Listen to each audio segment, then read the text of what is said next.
Oke, sekarang kita akan belajar tentang mekanisme kerja enzim.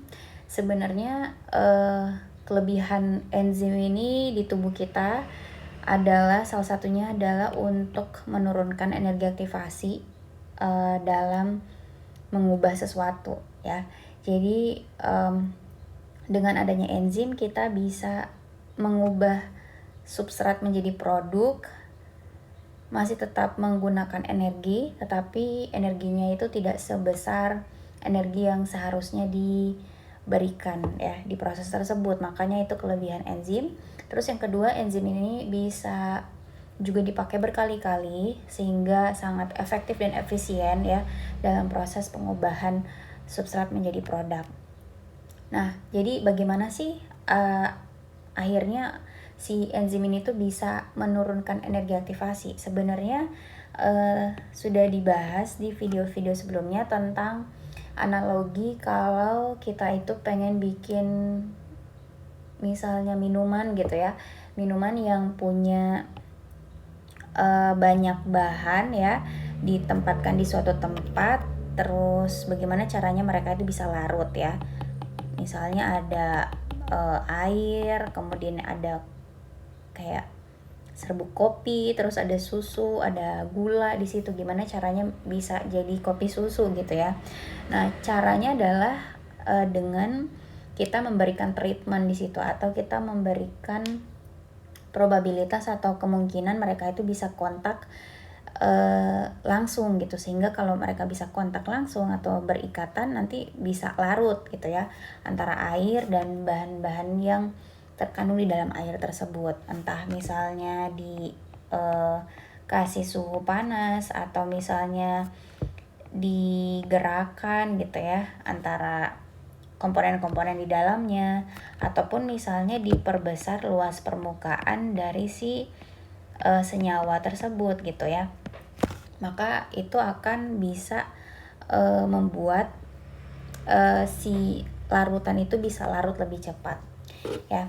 Jadi kalau misalnya dengan dipanasin ya dengan suhu panas, maka gerakan molekul lebih cepat ya. Kalau gerakan mereka lebih cepat maka mereka bisa saling berikatan lebih cepat.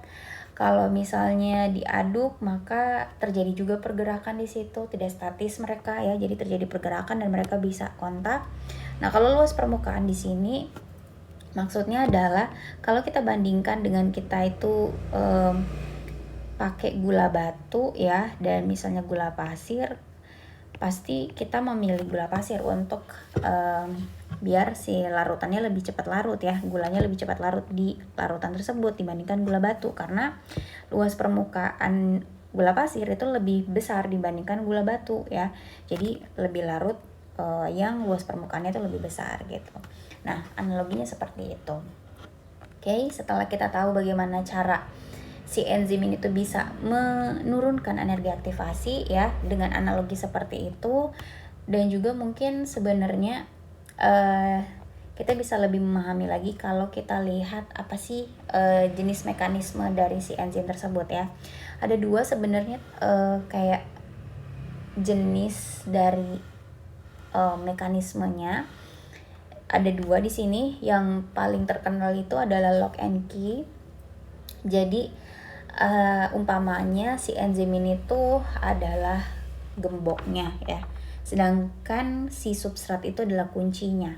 Jadi antara kunci dan gembok itu hanya bisa berpasangan secara spesifik, artinya si gembok itu kan punya kunci tersendiri ya, sedangkan kalau misalnya gembok itu dibuka dengan kunci yang lain atau substrat yang lain maka tidak bisa gitu ya.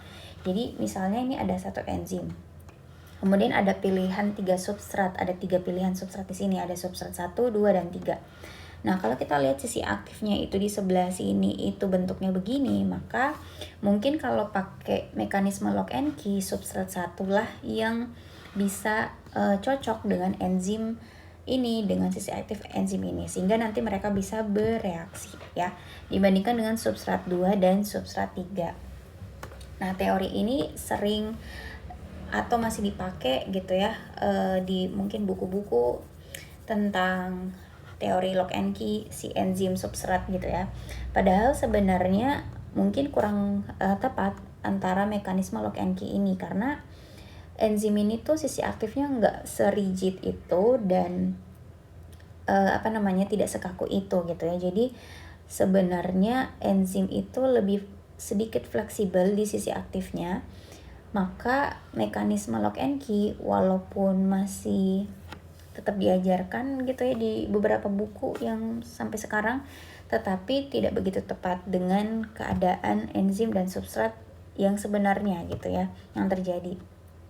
Jadi teori lock and key ini memang kelihatannya lebih rapi gitu ya, atau lebih lebih rapi dan tidak susah gitu ya untuk kita itu memahami bagaimana sih enzim ini tuh bisa bekerja di substrat yang spesifik banget gitu ya. Tetapi sebenarnya yang terjadi kalau di tubuh ya, itu enzim itu lebih mendekatinya ke induced fit ya. Jadi mekanisme yang kedua ini, mekanisme satu lock and key, ini mekanisme kedua induced fit.